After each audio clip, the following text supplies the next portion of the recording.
Hello, world. This is Overtime with Terrence and Leon, a WRBI original production presented by Bruns Gutzwiller. Choose Bruns Gutzwiller for your next construction project. Also being brought to you by FCN Bank.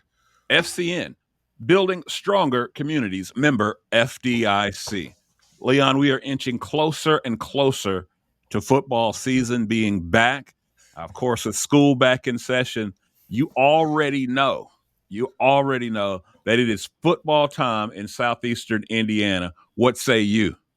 Yeah, I'm just excited, man. I've been driving around seeing the little kids in the youth leagues, and when I take my daughters up to work out at the high school, seeing those guys walking around getting ready for their season. And I won't say their name because our guests might be a little upset with me. But that's where we live. So, man, I'm just, it's funny with this show is that we have really been able to showcase all the hidden talent that is literally in the bottom Mm-hmm. right corner, yeah, bottom right corner of the state of Indiana. And it's just there's a lot of talent here, and I think a lot of people really underestimate, what's really over here. We're going to Mm-hmm. talk to a young man right now, who top 22 player in the state, getting all kind of awards and accolades. You had a Mr. Football last year. I mean, it's all kinds of stuff going on, man. It's pretty exciting. Well, once we bring them on the show and you see that last name, I don't think it's a hidden secret in this part of the country. We're talking about the dynamic duo of head coach of South Dearborn, Rand Ballart, his son, Brady Ballart. Gentlemen, welcome to the program. Glad to have you on. I appreciate it, and we appreciate the opportunity to always get on and talk South Dearborn football and just talk football in general. Appreciate it. All right, guys. Well, Leon just mentioned Brady, that honor that you had in terms of being named to one of the top football players in the state of Indiana. Tell us how that came about, and when you got the call and you knew you were on the list, how'd you feel? Yeah, I think it's always great to get recognized for your hard work, and but I want to have that with any of my teammates. It's the greatest sport in the world because it's a team sport, and I think not having them there, I wouldn't be there. So shout out to them for always pushing me and making me work hard. But it's amazing getting to go up there with some of the top dudes in the state, some of the top dudes in the country. Some dudes, basically everyone in that room is D1. So it's really cool to just meet new people and make those connections because you never know, you might end up at the same school as one of them dudes one day. Now, it's talking about schools and playing at the next level. You obviously have been heavily recruited, I understand, by several different teams. We saw on social recently a picture of you and the head coach there at Louisville. What are some of the other schools that are at play for you? Yeah, some of the other schools would be UC, um, IU, Minnesota, Wisconsin, Iowa, Wake Forest, and Toledo, and West Virginia. Just took a visit If there. I had a cap for all those schools, I'd break out 4 or 5 caps, lay them on the table, and let you pick one. But we won't do you like that. We Not this early. Not this early. I think we need to stop talking about that. Dad, every time we talk about it, Dad's like, Yeah, we're focused here right now, but we like to talk about it. I have no problems talking about it, but what I think he made it pretty clear. His drive is here right now, and but it's fun to talk about. There's no doubt about that. He's pretty humble when it comes to it. the one thing I'll tell you, man, I played college football and I got to take my 5 visits. I mean, now they're Power Five or Power Four schools, but at the time it was, Kentucky, Florida, Tennessee, um, Virginia, and I can't remember the last one. But anyway, the thing about it is that I look back on it and wish I had kind of embraced it a little more. There's going to come a time where you're going to be like, I wish they stopped messaging me. I wish they stopped calling me. But I'm telling you, man, enjoy it. Enjoy it because this is a once in a lifetime opportunity that a lot of people don't get. And congratulations on what you're doing. I appreciate it. And yeah, you saying that, I talked to a lot of guys that commit early. One of my best friends from Decatur Central committed to Toledo as a quarterback. And I'm like, why you commit so early? And he's like, man, I just want to get it out of the way. I'm like, Yep. dude, I'm loving this. Like, Yes. I'm just going to take my time with it and make sure I find the right school for me. And I tell you, Leon, I've had the opportunity. I've been on every visit with him. When we drove across country, we've driven. We hit Minnesota, then we flew to Minnesota, rented a car, drove to Wisconsin, drove over to Notre Dame, Toledo. We made a big gamut. I'll tell you, when you got to go to visit those schools, if you had the opportunity to go back and look at them now, the facilities. Yeah. I go just to see the facilities because I want to go see what these guys got. It's unbelievable what college athletes get right now. I mean, it's crazy. That's the biggest word I use every time I come back and people ask me, "Hey, how was this? How was Wisconsin? How was West Virginia?" I'm like, it's crazy.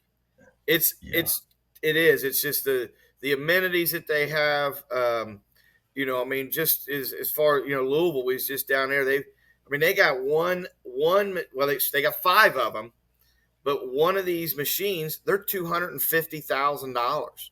Yeah, and it just measures their speed. Yeah, and I'm thinking, and they got 5 of them. Here we are trying to buy 45-pound weights. You know what I'm saying?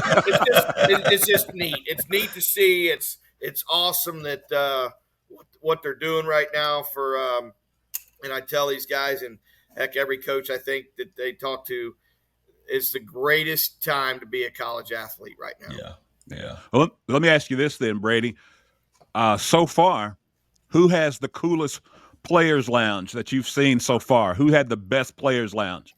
Man, they're all pretty good. There's so much money in this game at the college level, but I would have to go with either Louisville or Minnesota. Theirs was pretty dope. They all got barbershops.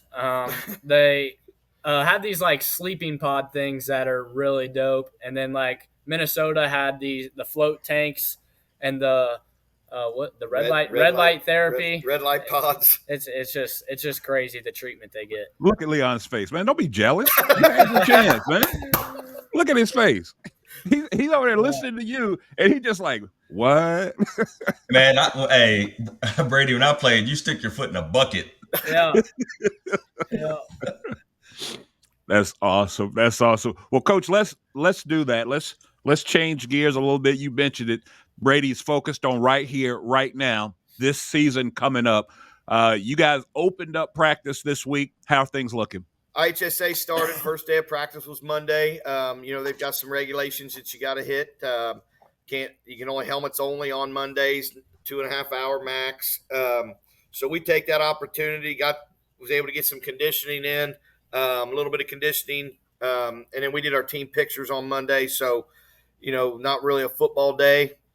Yesterday, Mother Nature had other plans and heated the place up a little bit, and we were not allowed to get on our turf field because of the heat. So we ended up going indoors and had a scrimmage last week with Centerville. So we were able to take some opportunity with the guys to watch a lot of film and get some of those things out of the way that we had penciled in for tonight. And then getting on the field today. Today was our first day of school for the kids.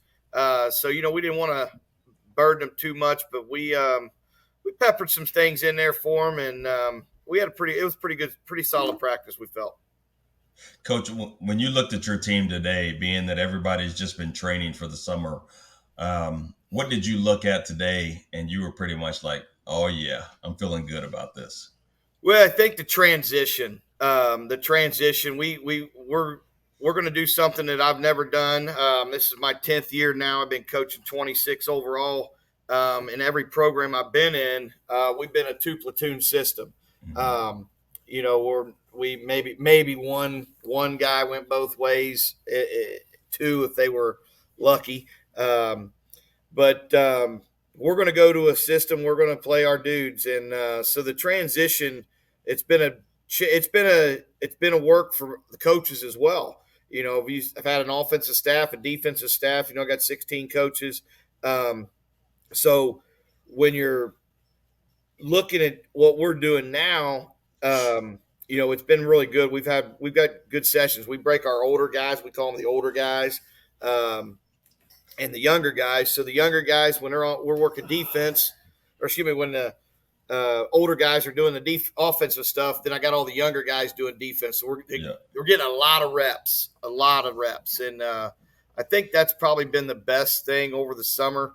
And then moving into this week today was we wanted to see how that worked out once we really got into when it matters. And so I would say the transition of getting from place to place was what we were impressed with. So does this mean that we're going to see Brady on the offensive side? We're going to see yeah, you'll see. No, Coach, I know. I can't give your secrets away. No, I'll be quiet. It doesn't matter. People are going to find out what we do. And that goes back to another thing. We do what we do.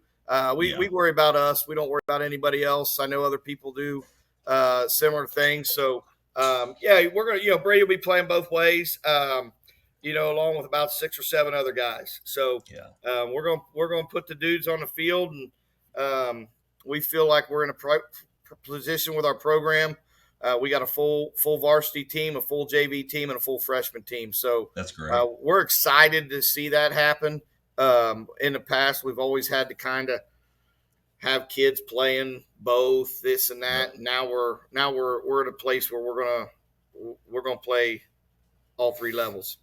Coach, now that you sound like you're really getting the whole program to a place that you want it to be, what's been the key to you getting it from where it was to where it is now? I think just a lot of our kids here, the mindset at South Dearborn is really we've got a fantastic community, very supportive. And it's just a numbers game at the end of the day. When I took over this program, there were 29 kids in the program, and 20 were seniors. Wow. So I had 9 dudes, 9 through 11. So we really started having to, that following year, when those guys graduated, it was tough. And it's been a little bit of a struggle. Then, we went 0-10 that second year. We won 3 games the first year, 0-10 the second year. Within 2 years, we had East Central on the ropes in the sectional. Had them down 7-6 with 25 seconds to go in the game. And, unfortunately, we let that slip away. They kicked the field goal and beat us 9-7.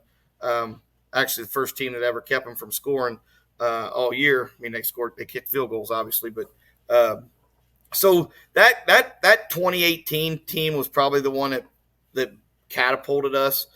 We've let a couple drop. The last year, we were really disappointed. Last year, I made a couple changes on the staff after last year. One due to wanting to go his own way. He took a head coaching job and offensive coordinator, and then it just needed to change some things up on the other side of the ball. So we needed to get back to what we do, right. And worry about what we do, play some hard-nosed, smash-mouth football, and that's what we're going back to.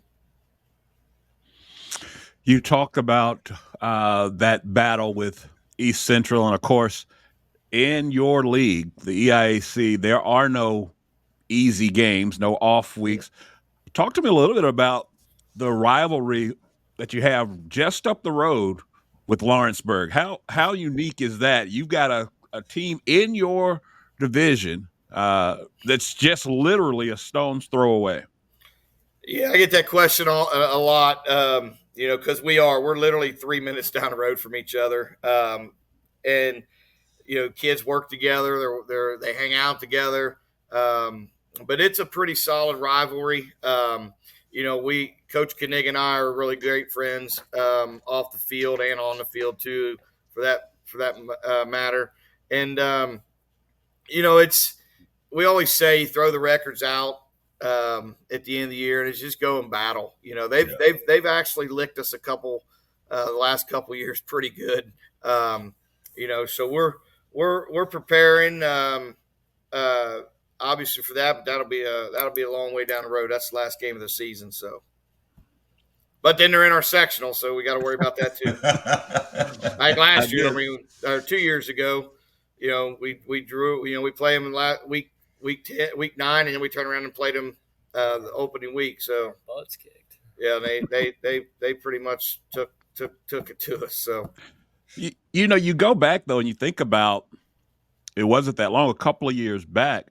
We had three schools in this area in southeastern Indiana that was going to have a say so in terms of who was going to be a state champion with North Decatur, Lawrenceburg, and East Central. Coach, absolutely. from your standpoint, what does that say about these kids in this part of the state and the state of football in southeastern Indiana? Oh, I always talk about southeastern football's unknown little secret. I mean, I sit on the IFCA board, Indian Football Coach Association, and sitting in the rankings meetings and whatnot. And I'm like, guys, there is more football players than in Indianapolis. I mean, we've got some dudes that play Yeah, football. We got some good football players. You got Milan, South Dearborn, Lawrenceburg, Batesville, East Central, Franklin County. All producing some really, really good football players. And even Switzerland County last year, Switzerland County, a little small 1A school down there on the river. They had a fantastic year, winning their first sectional. Just a lot of good football in this area that I think gets overlooked a little bit. North Decatur, you mentioned them. Coach Stern up there does an incredible job with those kids. So there's some really good football in southeastern Indiana, and I'll be honest with you, I'm not afraid to talk about it when I get up to the Indianapolis meetings, and I kind of let them know that, hey guys, we play football down here and we play it pretty well.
let's change gears a little bit uh, and talk about the interesting dynamic between you two.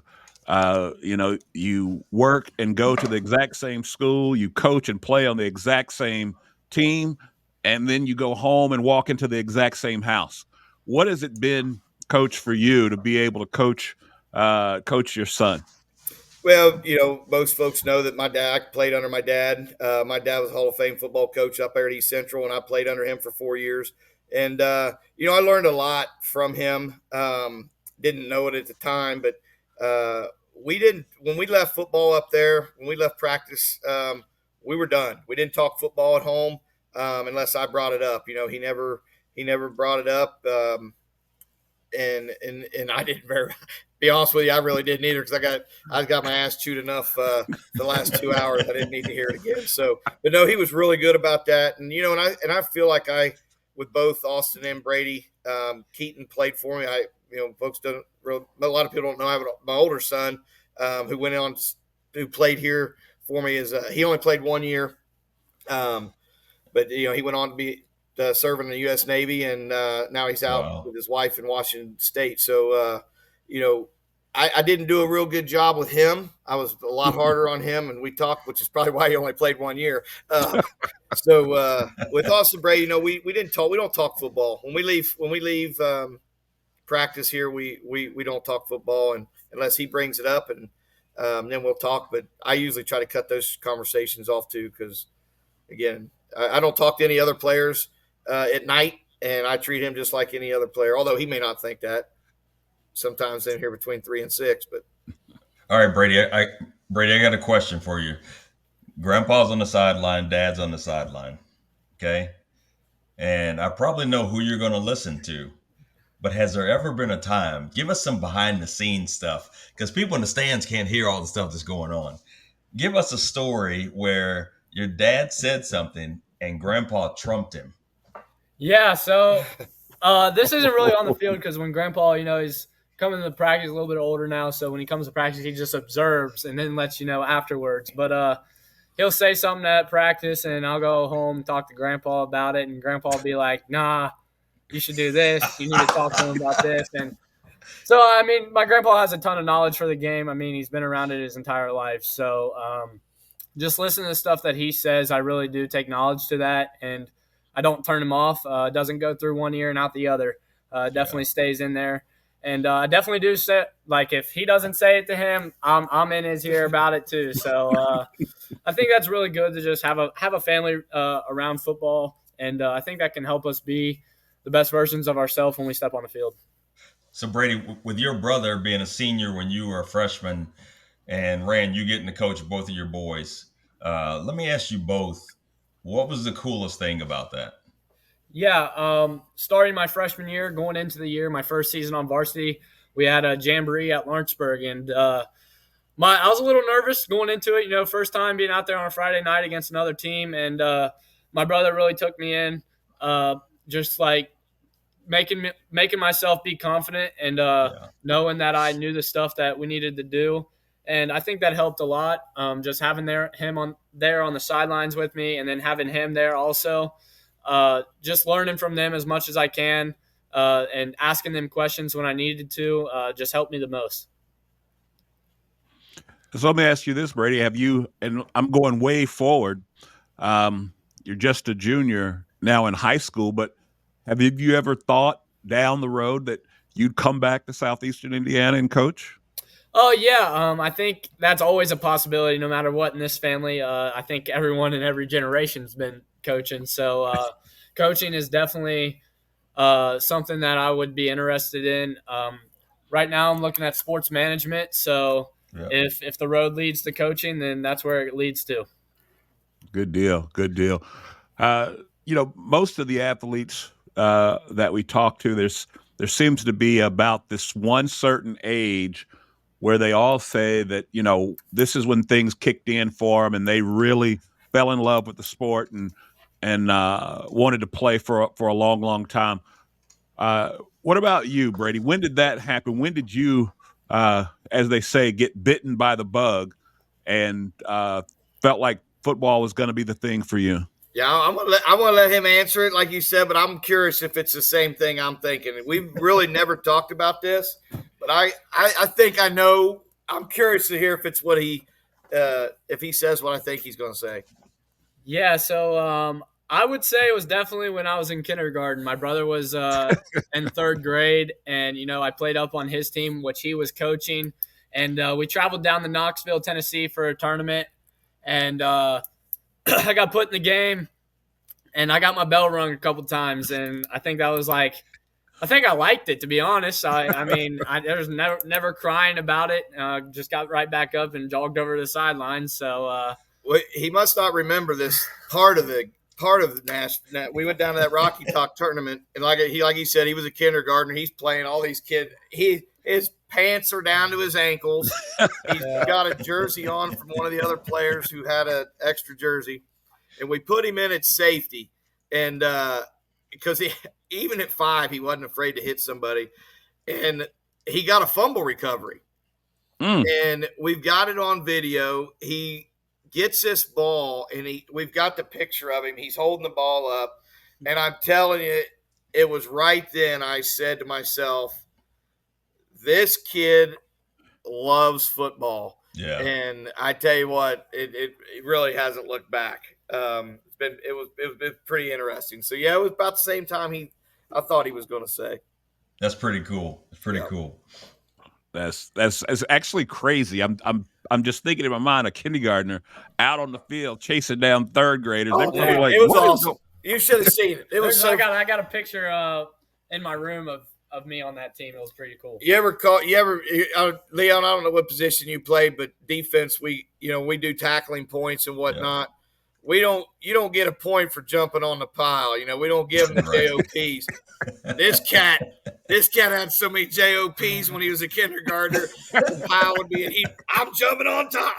And there's a little guy coming right on top. It was a lot of fun. It was neat. That's awesome. So, Brady, let's talk about your recruiting process just a little bit. A lot of folks, again, we do have the opportunity to talk to a lot of different players from a lot of different sports, and I'm always been interested in that recruiting process, how that goes. Of course, football is always been seen as the most glamorous recruiting process. Talk to us a little bit about how your visits have been. Yeah, my visits have gone great. Things are really starting to heat up for me going into my junior year. This is a really big year for me, but I like to listen to the things about that they post. You see some coaches post online to go to a place where you're wanted and not to go to a place that you want to go to. Right, because if you go to a place you want to go to, there ain't going to be very much ball for you unless you're one of the top players in the country. But it's been amazing. I've been taking every visit with my dad, and then also being able to bring this last visit at Louisville, I was able to bring my grandparents, my mom, my stepdad, and my girlfriend, and my stepmom. So just being able to have my family around me and their support has really made this a fun adventure. And I know when it comes down to making my decision, I know I'll be at the right place just because I have my family there with me. That's awesome that you say that. And I wish I could bottle that up and use it for my own self. There are so many families that I talk to that come to me for advice about the process and college football and things like that. And it's so good to hear you say that the entire family is on board. Yeah. Because people really don't, if you're not in it, you don't understand that when you're being recruited and you got to make the decisions and you want to be the best player you can be, it literally takes a village in order to make that happen. Yeah, there's no doubt that I'd be here without them. Just being able to travel the country, I ain't paying for all these visits, so just having them there and being able to support me is truly grateful. That's great, man. Congratulations. I think it's been an eye opener for me as well. Being coaching as long as I have, I've not had the opportunity to have the level of I've got kids playing in college right now that played for me, but the difference of being, I just set those visits up for them. I wasn't going on those visits with those kids, and getting the opportunity now to see what some of those conversations probably were like or whatnot has been pretty interesting. I really, and I tell you, we have not, I personally don't think we've been to a college yet where the coaches are fantastic. I mean, we've got an incredible family of coaches out there across the United States. I mean, these guys, 100%, everyone I've ran into do it because they love the game. Yeah. And you can tell. I mean, you can tell. It's been fun. So you've been on these trips, Coach, with Brady. From your standpoint, when you're going into these facilities and whatnot, from a coach's standpoint, what has it been like for you to see some of these programs up close? Oh, I mean, some of these things, the facilities, I don't know. I just tell people how crazy it is. Like I said before, it's just the facilities are incredible, what they offer and the amenities that they offer these guys. And I tell you, when I go, I look around and see, hey, what can I steal from my program? What kind of ideas do you have on the wall? What kind of ideas do you do? The drills, I got yelled at a couple times because with spring ball, you're not really supposed to be recording, but I wanted to record some drills. And, I was like, I'm not giving these to anybody else but myself, so I could look at some of these drills, and they were really, but that's been what's been good for me. I get to watch what they do and listen, and I'm like a sponge. I take as much as I can from everywhere I go and use it what's going to benefit us. Hey, coach, you sure you're not related to the guy that was recording stuff from Michigan? Yeah, I know I knew that was exactly. going to come out because Exactly. that big thing just came out today. He's got his sunglasses on his hat. Look just like him. Yep. See.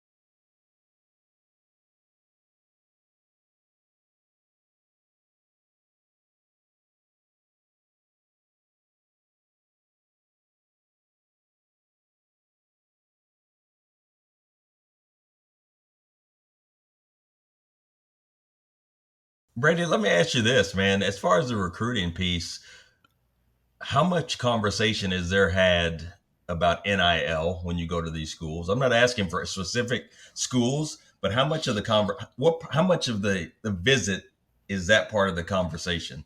Yeah, I wouldn't say it's huge, especially in the first half of recruiting. It's not a huge, big deal, but it's definitely there, and it's definitely talked about because there's some kids out there that if the money ain't there, they don't want to be there. But Right. for me, that's not how it is. So I'm more interested in the type of defense they run, how they recruit players. I'm more worried about if they're taking kids from the transfer portal or if they're recruiting high school kids because I Right. don't want to go to a school where a dude leaves and they just bring another dude in because they Right. got to fill someone's spot. Like I want to go somewhere where the dudes who earn it are the ones playing. And but NIL is definitely a factor in college football today. So it's really cool being able to have your work paid off with a little bit of money, but it's more than the money to me. Brady, when you went to Indianapolis, I'm gonna change gears or change lanes a little bit. When you went to Indianapolis to do the photo shoot and the media day for the top 22, um, what do you remember most about that experience, and what surprised you about the experience? Yeah, remember most about the experience is just meeting new people. Damian Shanklin, Warren Central, a kid that's committed to Louisville's from went to Warren Central. He was there. Damian's committed to LSU. So some really big players. I mean, everyone in the room's a Division I football player. So just talking to them and seeing how their recruitment process went, and just taking it all in, seeing what I can learn, but then also just like having that relationship with them. Like now I was just texting Tyrone the other day about Louisville, just asking him questions that I had, and he answered them. I mean, Yeah. it's just really cool to have those connections, and it's a lot of fun. Hey, Brady, I'm gonna tell you something. As a former football player and on a Division I level, I came from a high school that we never lost a high school game. And I know that sounds crazy, but in 4 years, we never lost a high school game. So fast forward to college, you get there and everybody's good. Yep. And if I can give you one piece of advice that people, I always forget to tell this, learn how to play special teams. Yep. That's If been you advice from some players too. if you learn how to play special teams, because people, I heard this from Nick Saban one time when they asked him, say, why do you play your ones and twos on special teams? He says, because that's how most of them are going to make an NFL roster. Yep. That's interesting. Yeah, we were just at Toledo last or maybe 2 weeks ago, but one of their players was talking about how special teams really helped him out, and that Yep. if you're going into college, you need to know how to play special teams if you want to get on the field early. Yep. Coach, and you may have touched on this a little bit earlier, but I want to expand on that conversation a little bit. And of course, Leon knows a lot about this himself. He coaches his daughters, and there are probably some other listeners out there, some other parents that are in that same situation, that they're coaching their own kids. what advice would you have for a parent slash coach that's dealing with that exact same relationship? Yeah, I think I have a firsthand with that. And I tell people I've got some coaches who have kids who are they're coaching their youngins now, and I got an older son who I think I alluded to earlier went on to played 1 year for me, I was his coach throughout the youth, and Mm-hmm. I was really hard on him to the point where he didn't want to play football, and Right. he didn't play football in high school but 1 year. And it was his senior year. He ended up coming out and playing. But I think what I encourage guys the most is, and fellas, women, have girls, boys, whatever, just don't treat them any different than you would anybody else, on the field. And then, when you get home, just be a dad, Yep. be a dad. I watch some of these videos on Instagram and these things have been, these guys are yelling at their kids and thinking, I'm like, oh man, you don't know what you're doing to your Yeah. kid down the road. You may think, you may think you're doing the right thing, and I'm not criticizing or I'm not critiquing anybody. I'm not judging anybody because I was that guy.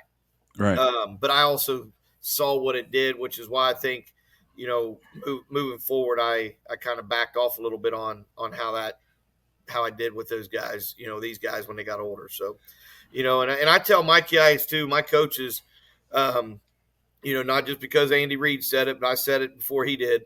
I tell my coaches, if you miss a recital, you miss a practice, you miss anything, I'll get rid of your ass because you got to be home. You got to be there Mhm. for your kids, for their stuff. I mean, this is a game that we coach, a game we love, but it's going to be here tomorrow.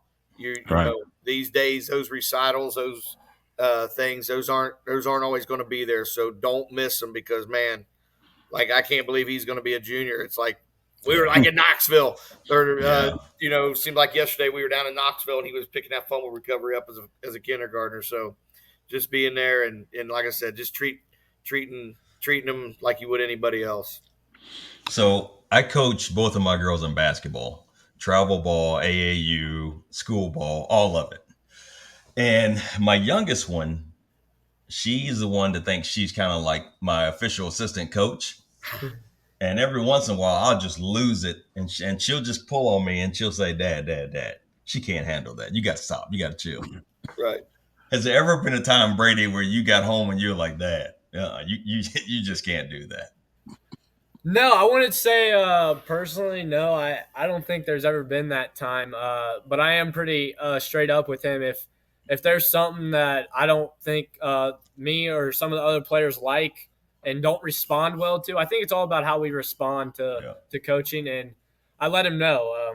It's only right that he knows if something isn't feeling right, because then we're not going to have the best football team we could have if there's some animosity there. And I will say that probably is the best perk of having Yes. Brady in that locker room is because and I'm not afraid to ask him, and I'm I feel like the kids all know who I am and what I'm about, and I'm here for them. And I don't want to say I'm a player's coach by any means because I'm pretty hard on them, but they also know that they can come to me and talk to me, and if Brady tells me, "Hey, man, that was BS," what Yeah. we did or what you said, I need to know that because sometimes I'll say things or I don't maybe not know the whole picture or the whole story, and so that has been a big perk of having him in the locker room sometimes, and I think the kids will tell him sometimes to get to me,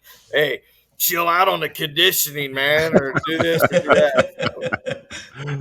So, Let me ask you this, Brady, and to your best of your ability, forget that your head coach is sitting right next to you right now. But you've played this schedule, this EIAC schedule. What game you got circled? Uh, I'm really looking forward to the Batesville game, but you can't overlook any team in this conference or on our schedule. I mean, last year we went into week one and we did exactly that. We overlooked the team that we were playing and we walked out of there with an L. So I think taking this game, and I think our team's all on the same page, is just taking every week one game at a time, going 1-0 every week, and then the rest will handle itself. But yeah, definitely that Batesville game. We We definitely dropped that one last year, not being able to get the conference. It would have been back-to-back conferences, so that game's going to be a really good one, I think. Just two really good teams that are gonna pound each other. So I'm excited for that one.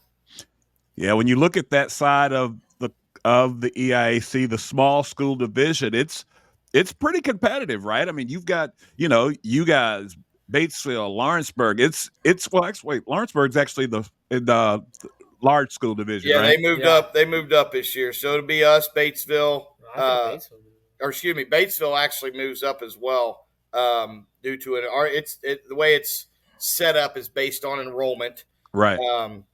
And this was a move year, so the legends per se. We have the leaders in the legends group. Mm-hmm. You have the legends is East Central, Connorsville, Lawrenceburg, and Batesville, and then in the leaders group you have Franklin County, Greensburg, South Dearborn, and Rushville. Okay. All right. But that doesn't. But that doesn't take away anything. Trust me. Still want to win. I mean, the goal is always to be the outright conference champ. The conference may be split, but I can promise you the sectional's not. And we're all in the sectional together. So at the end of the day, that's what it's all about. Well, Brady, I want to ask you one more question before we leave. Give me one name on offense and one name on defense that you see them putting themselves on the map this year from South Dearborn. Sure. I think a lot of guys have really put in the work this offseason, but some guys that really stick out to me on offense and defense would definitely be defense is Caden Thompson, a kid that I'm always in there with. We go in even on days off together. We work out together. We train together. That kid really busts his butt and tries to be the best version he can be of himself. And then on offense, I think Malin Bressert does a great job leading that offensive line. And I think that's going to be a really big key to our success this year is going to be that offensive line. And I think it all starts with him and how he does his stuff. He busts his butt, and he definitely works hard. And my favorite thing about him is he's got a little hot head. So you light one under him, and he's ready to go. So I love it. Coach, this one's for you. I've been covering games in the EIAC for, I don't know, maybe pushing 10 years now. And I can remember when things started to turn for South Dearborn. I remember coming to do a game, most likely it would have been Batesville, and they were playing at your place. And all of a sudden they get ready to bring the squad out, and the smoke machine starts going and music's playing. And I'm like, hold on, wait a minute now. I thought we were in South Dearborn. Felt like we were at Michigan or something. I mean, talk to me about all the fanfare and all the hype that you brought to this football program. Yeah, I appreciate that. We, I love this game so much, and I want people to love it. I want to be able to, people want to come for the atmosphere. I always say we're going to have an electrifying atmosphere up on Highlander Hill, Backman Field, and I was fortunate to have an incredible booster group that my very first year that had some seniors. Like I told you, we had 20 seniors, and they had worked hard to. We bought this. I'll never forget. We bought this helmet blow up week 5. I paid a little extra to have it made quicker.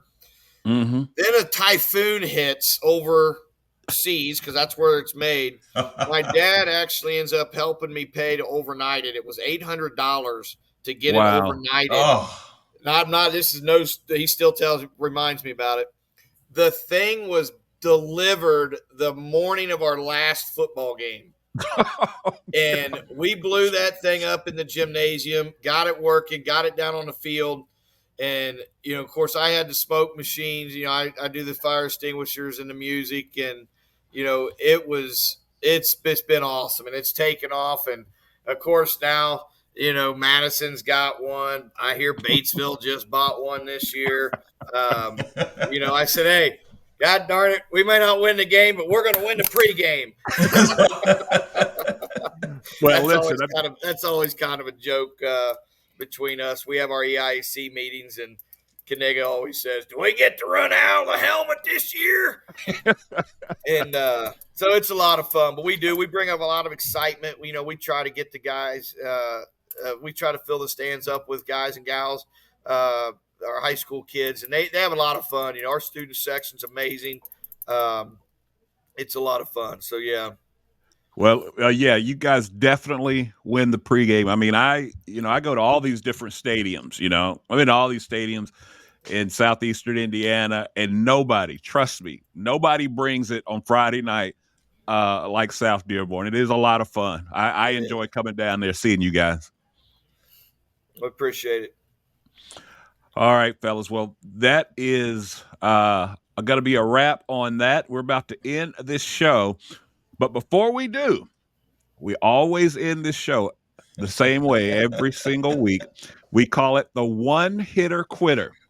That's where I'm going to ask you one question, hard-hitting in nature, and you have to answer. What is it? What is it? I'm going to ask you a question. One question you have to answer, okay? But here's the lead in. The lead in is, who's your NFL team? Who's my NFL team? Yeah. Tom Brady's not playing anymore, so that's why his name's Brady. I was a huge Tom Brady fan all through the years of Patriots, and then I switched to the Buccaneers. I'm going to say I'm a Bengals fan now. I come back to my roots. Okay. I'm a Bengals fan. Hold on, Right. Brady's laughing. There's a story behind that. He jumps on whatever team's doing good. Oh man! Did he just call you a fair weather? A bandwagon? I ain't got time to keep up with these guys. If they're at the top of the headlines, I'm taking them. All right, Brady. Do you have a real team that you ride or die with? Yeah, when I was younger, it was definitely the Patriots. But I think the past 6 years, I've really liked the Lions and just what they've been doing up there. So I got to go with the Lions. All right. So give me this coming season. Give me the Lions win-loss record on the season. Ooh. They got some good players. Amon St. Brown, he's a dog. So I'm gonna go. Is it 18 games now or 17? 17. It's 18 weeks with the bye, but 17 games. All right. So I'm going 12-5. 12-5. 12-5. Leon, will that win the division? Man, that's gonna be tough to win that division. Them and the Packers. Them and Packers are gonna be a good one to watch. That I don't know if 12-5 wins that division. You'll get in the playoffs, no doubt, but I don't know if that wins that division. It'll be tough. Super Bowl run, that's all that matters. It there don't you matter go. about the division. You know what? I will agree with you. I think they are due. I think they're due. They have got a lot of energy, and of course, bite the kneecaps. Dan Campbell got that place, the whole city hyped up. Oh yeah. That by itself is enough to get them to the dance, and they have really changed the culture in Detroit. It's been fun to watch. Yeah, I was really bummed out when they lost that late last year, and man, I just wanted to see them make it to the Super Bowl. That would have been really cool. Wait a minute. Help me out. Remind me. They lost that game on go for it on fourth down. Yes, they went for it on fourth down, and that's something we do. So and we didn't discredit it at all. So I was just about to ask Coach. I was just about to say it was the right call, huh? 100%. If you make it, they love you. If you miss it, they hate you. So all right. Well, I'll be looking out for the Knights, and I'll add Detroit to my list. We'll see how they fare this year, gentlemen. Thank you so much for spending some time with us, even with the human technical difficulties we had. I appreciate you, and like I said, good luck this season. And man, that's going to be a dogfight when you guys play Batesville this year, no doubt. Yes, sir. I'm looking forward to it. Every bit of it. Hey, so I am here in Batesville, so I'm gonna tell those guys, man, I just talked to Brady Ballart, and he said he's bringing smoke. Hey, tell Geisel I'm coming for him. Oh yeah, hey, he's my neighbor, so I'm definitely gonna tell him. That's my boy. I love that guy. All right, guys. Like I said, good luck. Yeah, we appreciate you having us on, and obviously taking the time out of your schedule. I know you guys got a lot of other people you could have put on, but I appreciate you giving some nice shout outs to South Dearborn and Brady, and just appreciate everything you guys do, and go Knights.